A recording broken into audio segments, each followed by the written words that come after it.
This video is on the third of the big questions, or the pitfalls of regression analysis. And so this is on self-selection bias. And so this isn't to be confused with sample selection bias, where people select themselves into a sample. This has to do with people selecting themselves into certain values of the key X variable or the treatment. Okay, so Yogi Berra once again gave us a great quote on this concept. And so he said, when you come to a fork in the road, take it, rather than choosing your path randomly, as this will vex academic researchers who aim to estimate the causal effects of your choices.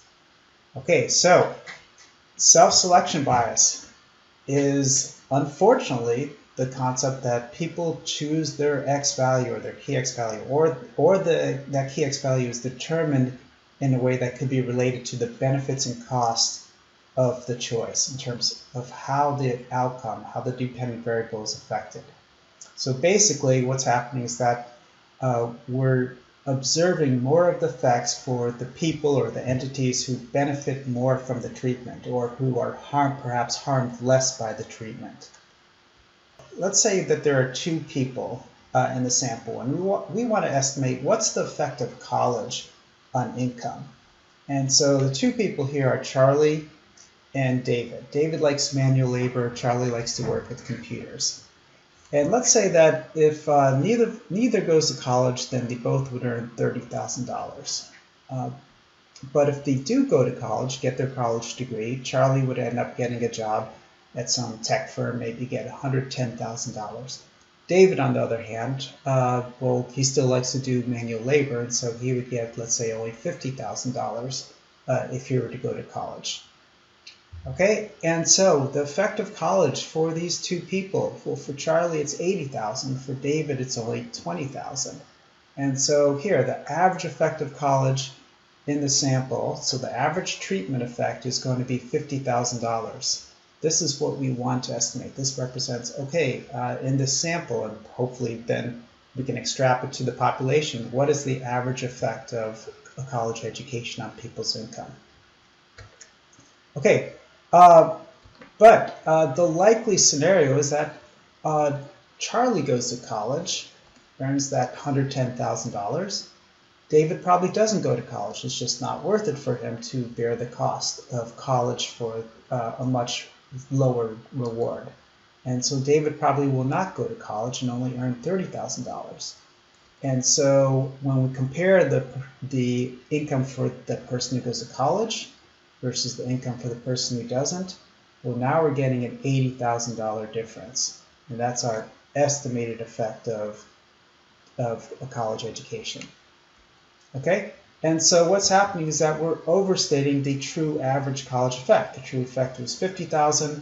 We're estimating it to be $80,000. And this is self-selection bias, because the person who had the greater effect of college is the one who actually went to college. Okay, so in the last example we had income, which is a good outcome. Now let's consider an example with a bad outcome. And the outcome we have here is a behavioral problems index. Okay, so the research question is, how does a parental divorce affect a child's behavioral problems index? So we would regress BPI, the index, on certain X variables, and then D being whether or not the parents divorce. Okay, so let's suppose that we have 5 kids, Alfred, Betty, Charlie, Dia, and Engelbert. And let's suppose that there's this unobserved baseline BPI, let's say after you factor out or adjust for the variables in X.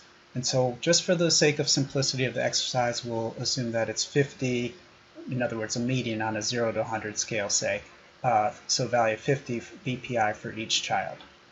Okay, and then of course, it's not reasonable to think that every child would have the same effect. Rather, that effect, that beta 2, is going to be different for each child. Each child is going to be affected differently by the divorce. And so let's say that Alfred would actually have reduced behavioral problems as a result of the divorce. Betty would be unaffected, and then Charlie, Dia, and Engelbert would have increasing problems as a result of the divorce. So what self-selection bias would entail is that the parents have a general idea of what the kid's beta 2 looks like, what the effects of the divorce would be for the children. And then they decide whether to divorce partly based on what the child's beta 2 is. Okay, and so in this situation, I made it so that, well, yeah, the parents of Alfred and Betty decide to divorce because they think, okay, this actually might help Alfred. Betty may not be that much affected. Whereas in contrast, the parents for Charlie, Dee, and Engelbert do not divorce, because, in part perhaps, because they think, hey, this will really affect the child. Okay, so then what I have in this last column is the actual observed BPI, okay, which is going to be the baseline one plus beta 2 if there actually is a divorce. And so for Alfred, well, yes, the divorce is turned on here for Alfred, and so we add the -2 to the 50. So Alfred actually has an improvement in outcomes, a lower behavioral problems index.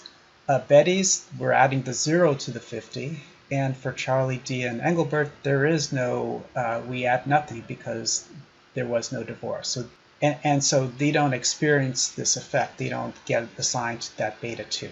They're not getting the effects of the divorce. Okay, and the first question here is, what is the true average treatment effect? Meaning, if every child experienced a parental divorce, what is the average effect on their BPI? Okay, and that's just going to be the average of the betas. So the -2 plus 0 plus 2 plus 4 plus 6 divided by 5 people, and that's going to give us 2, a positive 2. That's your average treatment effect. That's what we hope to estimate. Okay, again, note here that the parents who divorce are those whose children have the lower beta 2. Okay, and so what are we getting with the estimated average treatment effect? Okay, well, it's going to be basically the difference in the means for those with a divorce equals 1 versus those with a divorce equals 0. Okay, so the expected BPI for those with a divorce equals 1 is going to be the average of 48 and 50. And that's going to be 49. Okay, the expected BPI for those with a divorce equals 0, that's going to be the average of these three, where the divorce equals 0, and that's just going to be 50. So we're getting a -1 for that difference, and that's our estimated average treatment effect. Okay, what's the direction of the bias? Well, the true effect was 2. We're getting an estimated effect of -1.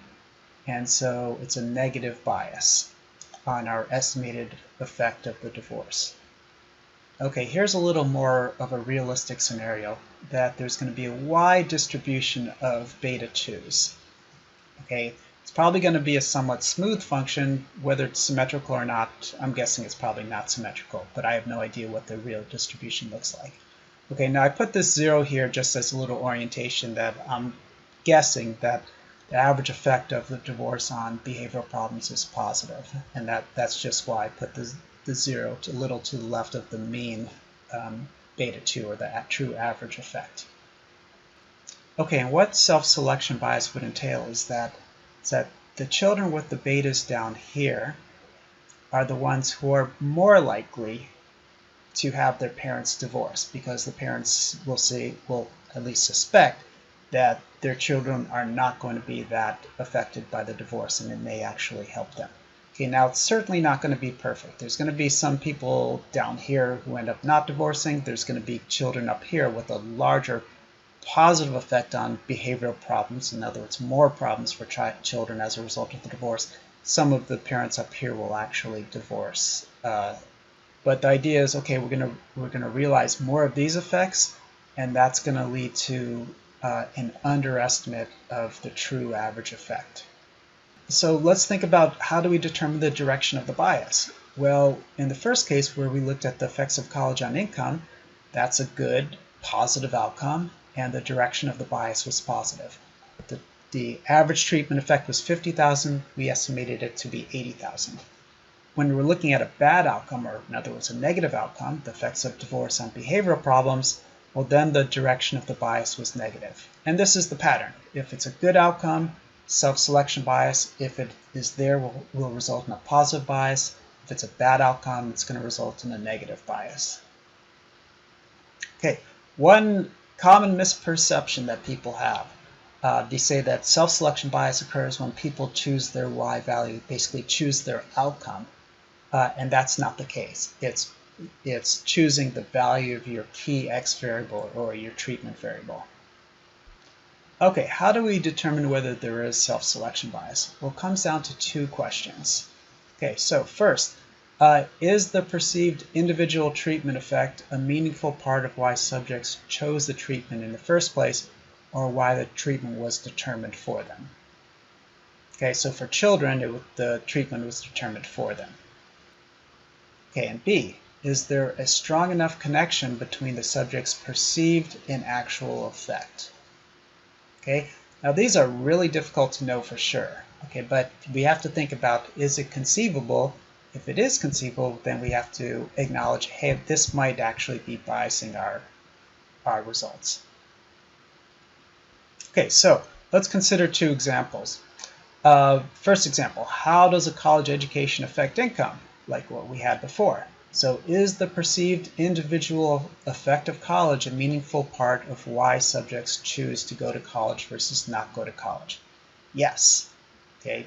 People who don't expect to do anything beyond manual labor may think, hey, it's not worth it to go to college. People who want to become doctors or tech people, well, for those people, there probably would be a greater reward to going to college, and so they would go to college. Okay, so yes, people are considering their individual expected treatment effect in choosing a treatment. Okay, is there a strong enough connection between a subject's perceived return to college and actual return to college? It's certainly not a perfect connection, but there probably is some connection. And so I would argue yes there as well. And so I would think that for estimating how a college education affects income, there probably would be some self-selection bias. Okay, next topic. How does the state unemployment rate affect teenage marijuana use? Okay, let's go to the first question. Is the perceived individual treatment effect a meaningful part of why subjects chose the treatment, or why the treatment was determined for them? Okay, well, what determines what state unemployment rate a teenager has? Well, most teenagers aren't going to be able to decide. It's based on where their parents move, and they probably do not know what their individual effect is. And so I would say just no for this first question, and that kind of stops it right there, that there probably is not going to be self-selection bias for this question of how the state unemployment rate affects teenage marijuana use, because teenagers typically cannot choose what their state unemployment rate is, and if they do, it's probably not going to be related to what the effect of the unemployment rate would be on their marijuana use. Okay, so this concludes this video on self-selection bias. The next big question will be on measurement error.